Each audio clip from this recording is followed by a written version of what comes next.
तो कैसे हो प्यारे बच्चों, उम्मीद है आप सभी बढ़िया होंगे। तो आज हम एक और टॉपिक के बारे में डिस्कस करेंगे। ये है राइबोसोम और न्यूक्लियस। तो ये चैप्टर सेल से लिया गया। ये भी एक इम्पोर्टेंट वीडियो होगा आपके लिए, और इसके जो नोट्स हैं मैं वो अपनी वेबसाइट पे डाल दूंगा, आप वहाँ से भी देख सकते हैं दोबारा से। तो चलिए वीडियो शुरू करते हैं। तो राइबोसोम, जिसको प्रोटीन फैक्ट्री भी कहते हैं, कोशिका इंजन भी कहते हैं। तो सबसे पहले जान लेते हैं, रॉबिन्सन एंड ब्राउन ने पादप कोशिका में देखा था।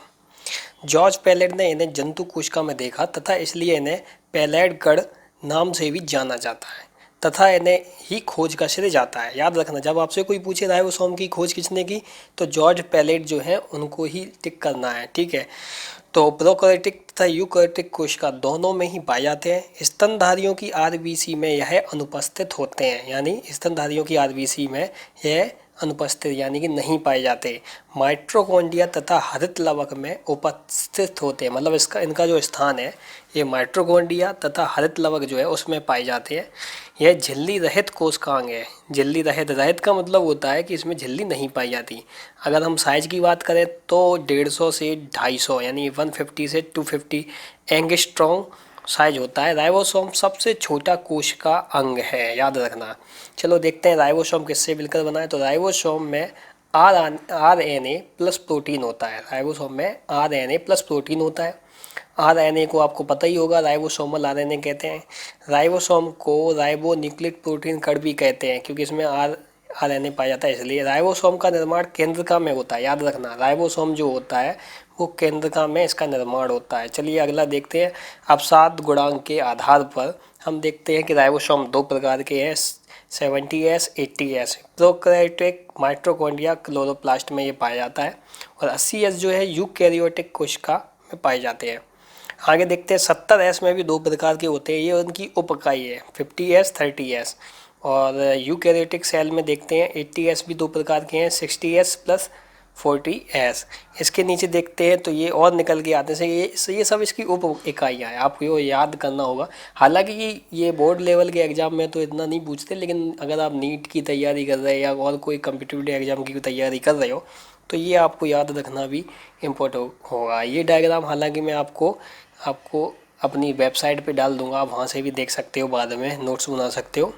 तो अब हम इसके आणविक भार की बात करते हैं। तो 70S राइबोसोम होता है, उसका भार 2.7 गुणा 106 डाल्टन होता है, याद रखना। तो आणविक भार की बात कर रहे हैं हम। आणविक भार इसका देखते हैं। 70S राइबोसोम में 2.7 इंटू 106 डाल्टन इसका आणविक भार होता है, और 80S राइबोसोम का 4.7 गुणा 106 डाल्टन होता है। अगर हम बात करें कि 106 की, तो हम इसको ऐसे भी कह सकते हैं 10 पे घात 6, हिंदी में बोले तो 10 पे घात 6 डाल्टन भी ऐसे भी कह सकते हैं। चलिए अब आगे बढ़ते हैं। 80S प्लस 80S, अगर दो राइबोसोम लें 80S के हम जो मिला दें तो एक 120 डायमर बनता है, याद रखना। 80S प्लस 80S राइबोसोम जब मिलते हैं तो 120 डायमर बनता है, और 70S राइबोसोम मिलते हैं तो 100S डायमर बनता है। तो इसका रासायनिक संगठन देखते हैं। 70S में 60% RNA प्लस 40% प्रोटीन होता है, याद रखना। और 80S राइबोसोम जो है उसमें 40% RNA प्लस 60% प्रोटीन होता है। अब देखते हैं राइबोसोम का कार्य क्या है। तो राइबोसोम का कार्य प्रोटीन संश्लेषण से संबंधित है। चलिए अब आगे बढ़ते हैं, ये केंद्रक के बारे में आगे पढ़ते हैं। तो रॉबर्ट ब्राउन ने केंद्रक की खोज की आर्किड कोशिकाओं में की थी, याद रखना। रॉबर्ट ब्राउन ने आर्किड की कोशिकाओं में केंद्रक की खोज की थी, और स्ट्रासबर्गर के अनुसार हर एक नए केंद्रक की उत्पत्ति पूर्व स्थित केंद्रक से होती है। हम केंद्रक के बारे में पढ़ रहे हैं तो याद रखना, ये स्टॉकबर्गर ने कहा था कि हर एक नया केंद्रक जो होता है वो पुराने केंद्रक से बनता है। इसमें दो झिल्लियाँ पाई जाती है। ये कई बार मैंने देखा है, नीट लेवल में पूछते हैं कि केंद्रक में कितनी झिल्ली होती है, तो याद रखना। हैमरलिंग ने एसिटाबुलेरिया नामक शैवाल पर प्रयोग कर बताया कि कोशिका का नियंत्रण केंद्रक होता है, याद रखना।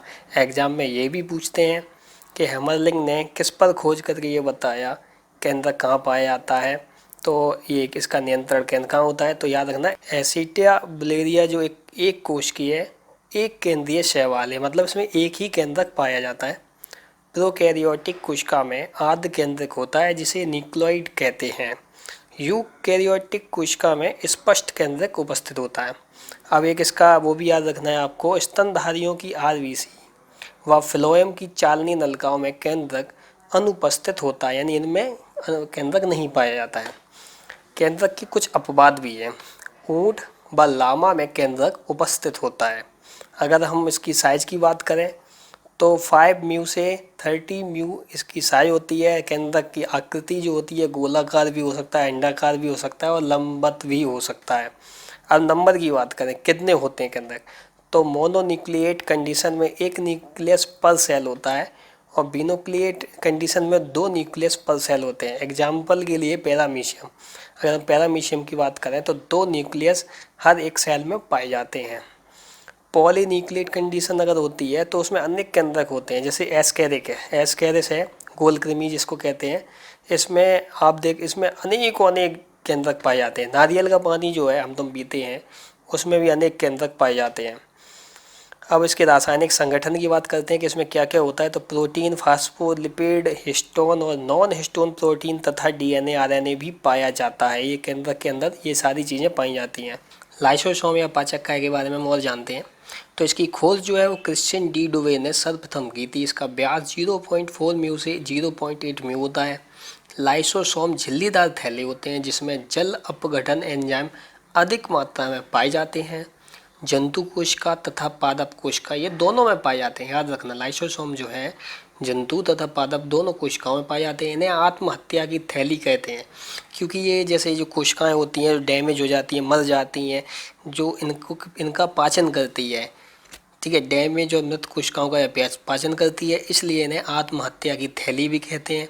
बाहर से आने वाले पदार्थों का भी पाचन करती है। यह मानव आरबीसी में अनुपस्थित होती है, यानी कि जो हमारी जो आरबीसी होती है मानव इंसानों की, उनमें यह नहीं पाई जाती। प्रोकैरियोटिक में भी अनुपस्थित होती है। इनके अंदर एक झिल्ली पाई जाती है। लाइसोसोम में रिक्तका होती है। तो फिलहाल इस वीडियो में इतना ही, तब तक मिलते हैं अगले वीडियो में।